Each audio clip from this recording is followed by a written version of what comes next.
In this video we will understand bureaucratic approach. Let's start. Introduction. Bureaucracy is a crucial institution for implementing public policies worldwide, both online and offline. It has historical roots in various regions, including traditional empire like Mauryan, Chinese, Roman, Ottoman, and pre-modern kingdoms such as Mughals, Japan, and China. Riggs, 1997, notes that historical bureaucracies were designed to serve the interests of monarchs and protect their territories, not as democratic institutions. Its relationship with politics and society has become more intricate with the advent of representative governments. Bureaucracy is synonymous with public administration, and managing it forms the foundation of the discipline. Initially, it was analyzed as administrative agencies within a governmental system, considering external relations with chief executives, legislatures, and judiciary, and internal dimensions, organization structure and functioning of administrative agencies. The rise of industrialized societies demanded effective organizations adaptable to modern changes in logic, technical efficiency, precision, authority, and rules. Scholars such as J.S. Mill, Georg W. F. Hegel, Karl Marx, and Gaetano Mosca have discussed bureaucracy, but Max Weber's approach within the context of capitalism is particularly noteworthy. Nature of bureaucracy. 1. Historical roots. The academic study of bureaucracy traces back to the works of Max Weber, Woodrow Wilson, Frank Goodenough, Luther Gulick, F. W. Taylor, and others. Meyer and Krauss, 2003, indicate a continuous effort to develop theoretical principles and empirical understanding regarding the functioning of bureaucratic agencies. Initially, the focus was on operating bureaucracies in a capitalist society, but post-World War II, the emphasis shifted to exploring the role of bureaucratic agencies in democratic settings. 2. Two viewpoints on the nature of bureaucracy. The first viewpoint sees bureaucracy as a rational and specialized mechanism for efficiently implementing goals, offering services like Aadhaar card, ration allowance, and water supply through qualified staff. The second viewpoint perceives bureaucracy as an instrument of power used to control its members or citizens, often in the interest of the bureaucratic system or specific vested interests. 3. Bureaucratization and organizational outcomes. Eisenstadt, 1959, defines bureaucratization as the extension of bureaucratic power beyond its initial purpose, emphasizing that both the positive and negative aspects are inherent in bureaucracy. Andler, 1996, presents conflicting views on bureaucratic outcomes. The positive view emphasizes guidance and role clarity, while the negative view highlights how rigid bureaucracy stifles creativity and demotivates employees.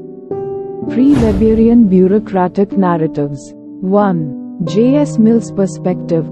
J.S. Mill's essay, Considerations on Representative Government, 1861, predates Weber's work and defines bureaucracy as the direct work of government, sometimes referring to bureaucrats as actual governors. Mill advocates recruitment based on merit, testing candidates' intelligence, education, and governmental skills, and emphasizes the importance of tests, rules for promotion, order, and accountability. He views bureaucracy as an institution of experience, skill, and knowledge, setting limits on political executives in relation to bureaucratic interference, while recognizing the dangers of bureaucratic abuse of power and limits on human creativity. Mill sees bureaucracy's role as a neutral entity in partisan politics, contributing to governance narratives on citizenship and community participation, emphasizing the importance of multi-stakeholder governance. 2. Hegel's perspective. G.W. Friedrich Hegel, in his Philosophy of Right, 1821, views civil service as an essential element of government, envisioning it as a universal class serving the common will. Hegel's characteristics of modern bureaucracy include functional authority division, hierarchy, separation of office from incumbent, merit-based recruitment, fixed remuneration, and authority exercised in the interest of the common good. He does not mention the politics-administration dichotomy but emphasizes the indispensable role of bureaucracy in sustaining the constitution. 3. Marx's viewpoint. Marx's perspective on bureaucracy stems from his political economy view within the capitalist society. Considering the state's and bureaucracy's positions regarding universal interests, he views bureaucracy as an apparatus reflecting the repressive character of the state, with power originating from the dominant class in society.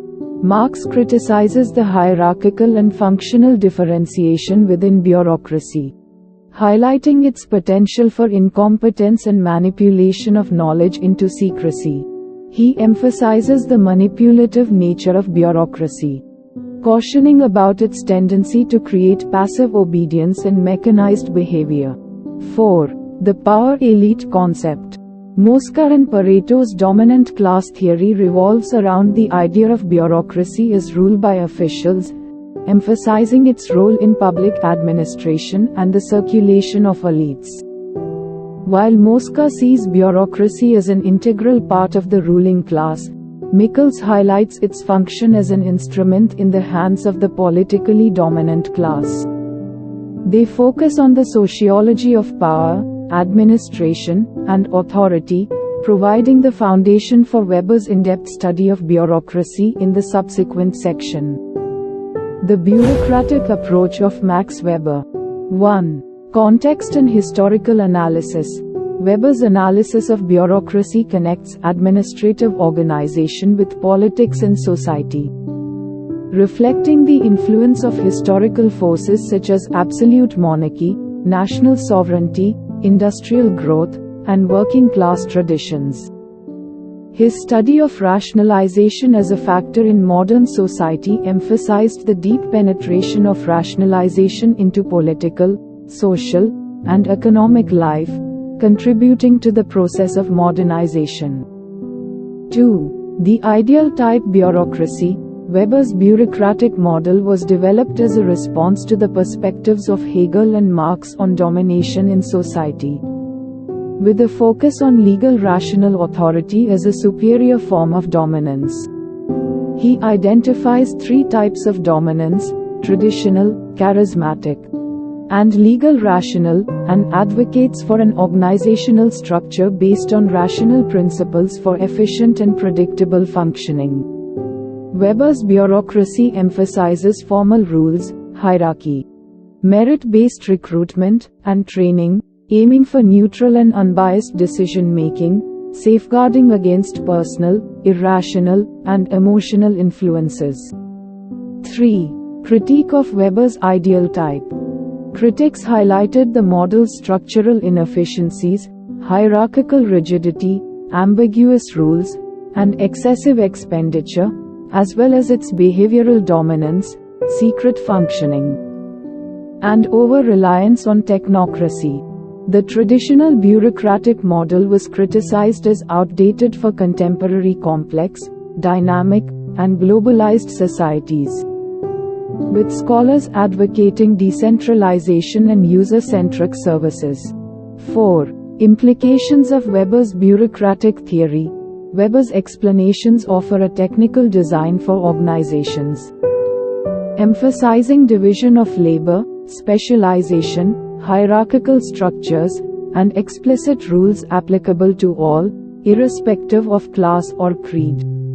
The bureaucracy is seen as a neutral entity, distinct from feudal government, characterized by its dehumanized nature, free from personal and emotional elements, but also aware of its dysfunctions and the need for mechanisms to limit misuse of authority. Post-Weberian bureaucratic narratives. 1. Public choice approach. The public choice approach challenges the trustee role of bureaucrats, focusing on control and responsiveness issues inherent in Weber's bureaucracy.